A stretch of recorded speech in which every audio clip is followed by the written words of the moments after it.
అదిగో ఆ స్క్రీన్ మీద చూస్తున్నది ఏంటో తెలుసా? ఉసిరికాయల జామ్. చిన్న ఉసిరికాయలతో చేసిన జామ్. చిన్న ఉసిరికాయలు, రాస ఉసిరికాయలు, తినే ఉసిరికాయలు బయట అమ్ముతూ ఉంటారు స్కూల్స్ దగ్గర అలాగా పిల్లలకి. అవన్నమాట. చాలా స్మూత్గా ఉండి ఈజీగా తినేసేయచ్చు అనమాట. అలాంటివి తొందరగా పెరిష్ అయిపోతూ ఉంటాయి, తొందరగా చెట్టు నుంచి రాలిపోతూ ఉంటాయి. వాటిని మనం జామ్ రూపంలో చేసుకొని ప్రిజర్వ్ చేసుకుంటే పిల్లలు ఇష్టంగా తింటారు.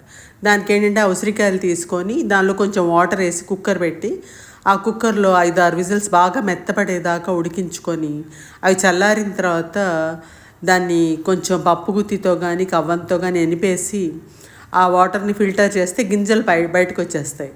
ఆ పల్పుకి ఎంత ఈక్వల్ అమౌంట్లో షుగర్ తీసుకొని స్టవ్ మీద పెట్టుకొని సిమ్లో అలా తిప్పుతూ ఉంటే గట్టిపడేదాకా అలా జామ్ అయిపోతుంది. కలర్ కూడా అసలు మనం ఏమి యాడ్ చేయక్కర్లా, ప్రిజర్వేటివ్స్ లేదు, కలర్ లేదు. ఆ విధంగా జాము అంత టేస్టీగా కలర్ఫుల్గా తయారవుతుంది. కావాలంటే కొంచెం ఇలాచీ పౌడరు, కొద్దిగా పిస్తరు పచ్చకర్పూరం యాడ్ చేసుకుంటే అసలు నెక్స్ట్ లెవెల్ అనమాట. ట్రై చేసి చూడండి, చాలా హెల్దీ, చాలా టేస్టీ.